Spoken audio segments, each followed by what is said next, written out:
Welcome back again.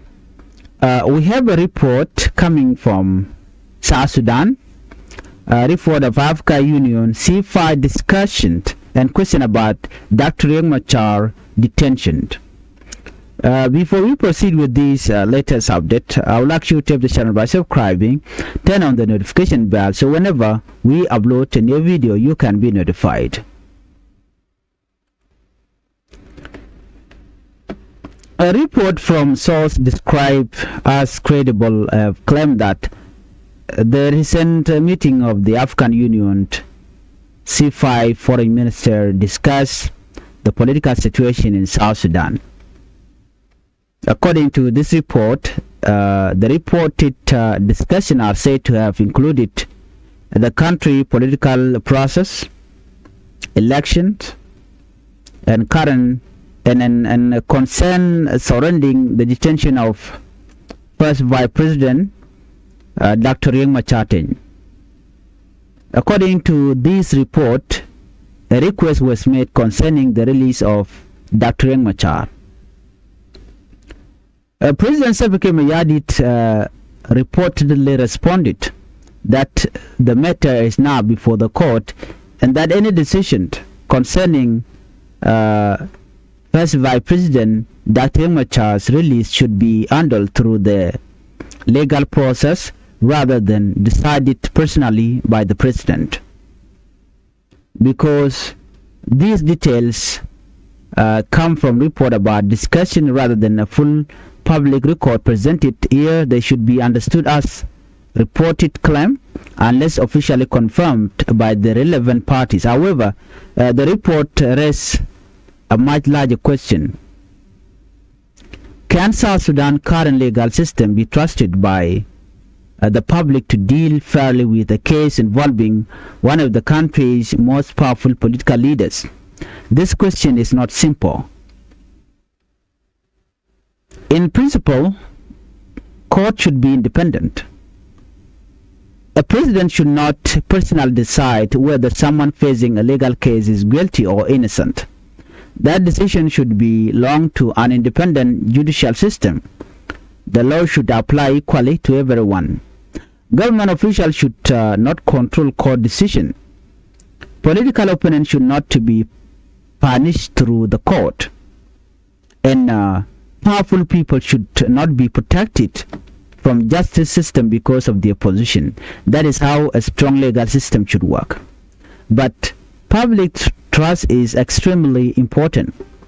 A court may have legal authority, but if large part of the population believe that the process is politically influenced, the case can create more tension instead of resolving the problem. This is why transparency matters. If the case against first Vice President Dr. Machar is handled through the court, people will closely watch the process. They will ask whether he has access to lawyers. They will ask whether the charges and evidence are clearly presented. They will ask whether the court is independent. They will ask whether the process follows the law. They will ask whether political pressure is influencing the case. And they will ask whether the same legal standard would apply to other powerful leaders. These are reasonable questions in any country. Justice must not only be done, people must also be able to see that the process is fair. The political importance of Dr. Machar makes the situation even more sensitive. He is not an ordinary political figure. He is the first Vice President under the South Sudan Peace Agreement and the chairman of the SPLA-IO. His political role is directly connected to the country peace process. For this reason, Dr. Riek Machar detention is not only a legal matter, it also has political consequences. It affects the SPLA-IO, it affects relation between the peace partner, it affects confidence in the peace agreement, and it may affect preparation for election as well. This is why regional and international actors are paying attention to the situation. South Sudan political problem cannot be separated from the history of the country conflict. The civil war that began in December 2013 caused enormous suffering. A peace agreement was signed in 2015, but fighting later returned. Another peace agreement was signed in 2018. That agreement created a framework for power sharing and transitional government. But many important parts of the peace process have faced delayed. Questions remain about security arrangement, about constitutional reform. Questions remain about election, and also about political trust. And now, the situation surrounding Dr. Riek Machar has created another serious challenge. The country, therefore, faces an important choice. Will political leaders return to meaningful dialogue? Will institutions be allowed to operate independently? Will the peace process be protected, or will political mistrust continue to grow? Some people have suggested that South Sudan may face several possible political paths if the current crisis is not resolved. These possibilities include army conflict, nationwide peaceful protests, a military takeover from within the system, or major change to the country's federal structure.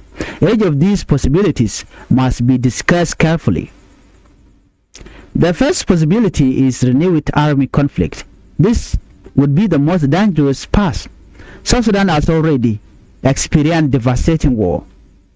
Another large-scale conflict will likely bring more death, displacement, anger, and destruction. Ordinary people would again pay the highest price. Children would lose access to education. Family would leave their home. Humanitarian need would increase. The economy would suffer further, and rebuilding trust between communities would become even more difficult. War should therefore never be treated as an easy political solution. People may begin a war believing it will end quickly. History often shows the opposite. War can continue for years. New army groups can emerge. Old alliances can break. Communities can become trapped in a cycle of conflict. And the original political problem may remain unresolved. South Sudan does not need another war. It needs political courage. It needs leaders who can sit together even when they strongly disagree. The second possibility is peaceful public protest. Peaceful protest is different from army conflict. Citizens in many countries use peaceful demonstration to express dissatisfaction with government decision. However, peaceful protests require responsibility from everyone. Citizens must avoid violence. Security forces must respect human life and lawful civic activity. Political leaders must avoid using inflammatory language. The right to peaceful expression is an important of public life, but South Sudan's story of violence means that any large political protest could become dangerous if it is badly managed. This is why dialogue remains important. Let's look at the possibility of a military takeover. The third possibility, sometimes discussed, is a military coup. A military takeover is not a democratic solution. It can create more uncertainty and instability. Even when people are unhappy with civilian leaders, replacing political institutions through military force can create new problems. A country needs strong institutions, not repeated changes of power through weapons. South Sudan needs a political system in which leaders can be changed peacefully and legally through election. That means credible election, it means independent institution, it means respect for the constitution. And it means accepting that political power should not belong permanently to any one person or group. The fourth idea is a major federal restructuring of South Sudan, including proposal that the country could be organized into three large self-governing federal regions. Supporters of stronger federalism may argue that local communities should have more control over their affairs, resources, development, and administration. Others may strongly disagree with dividing the country into three large regions. They may fear that such a system could deepen regional division or create new political conflict. This debate should not be decided through violence. If South Sudanese people want to discuss federalism, decentralization, or a different system of government, that discussion should happen through a peaceful constitutional process. Citizens should be involved. Communities should be consulted. Experts should explain the advantages and disadvantages.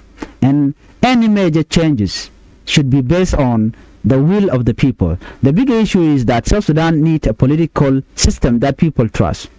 Changing administrative boundaries alone will not solve corruption. It will not automatically create justice. It will not automatically end tribalism. And it will not automatically bring development. Good governance still matters. Accountability still matters. A strong institution still matter. So, the best part is meaningful political dialogue. Dialogue does not mean weakness. It does not mean surrender. It means recognizing that political problems require political solution. President Salva Kiir Mayardit and Dr. Riek Machar have been central figure in South Sudan political story for many years. Their relationship has affected the country deeply. When they cooperate, there is a great hope for political stability.